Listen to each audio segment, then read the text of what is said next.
اس لیے کہا گیا ہے کہ دوسروں کے گھروں میں تاک جھانک نہ کرے، کہ آنکھوں سے کیے جانے والے گناہ بہت ہوتے ہیں۔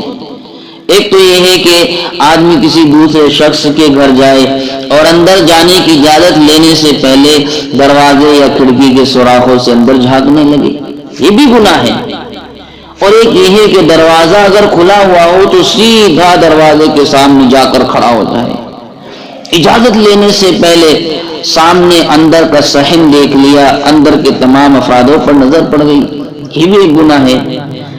ایک مرتبہ نبی کریم صلی اللہ علیہ وسلم کے حجرہ مبارکہ میں حضرت سعد بن معاذ رضی اللہ تعالیٰ عنہ تشریف لائے اور دروازے کے بالکل سامنے آ کر اجازت مانگنے لگے۔ حضور صلی اللہ علیہ وسلم نے آپ کو ایک کنارے کھڑے ہونے کا اشارہ فرمایا اور کہا، اے سعد، اس طرح آڑ میں کھڑے ہو کر اجازت لیا کرو، چونکہ اگر آپ دروازے کے سامنے کھڑے ہو گئے تو سامنے نظر پڑ گئی، اجازت لینے کا مقصد ختم ہو گیا ہے۔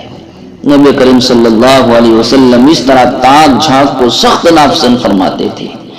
حضرت سہل بن سعد رضی اللہ تعالیٰ عنہ فرماتے ہیں کہ ایک شخص نبی کریم صلی اللہ علیہ وسلم کے دولت خانے کے سوراخ میں جھانکنے لگا۔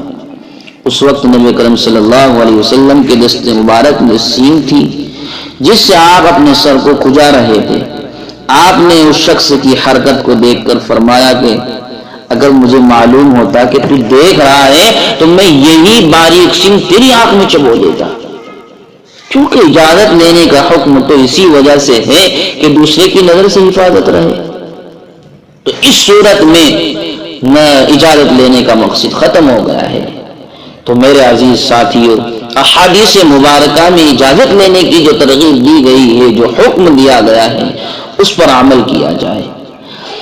ایک متفق علیہ حدیث میں ہے کہ جو شخص کسی کے گھر میں بلا اجازت نظر ڈالے تو گھر والوں کی اس کی آنکھ پھوڑ دینا جائز ہے۔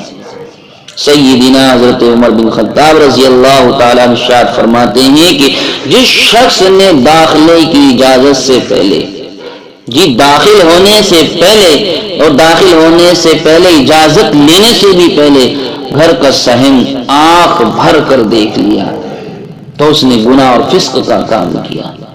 اس لیے اللہ سے شرم و حیا کا تقاضا تو ساتھیوں یہی ہے کہ ہم اپنی نگاہوں کو اس بد عملی سے محفوظ رکھیں۔ اللہ تعالی ہمیں عمل کی توفیق عطا فرمائے۔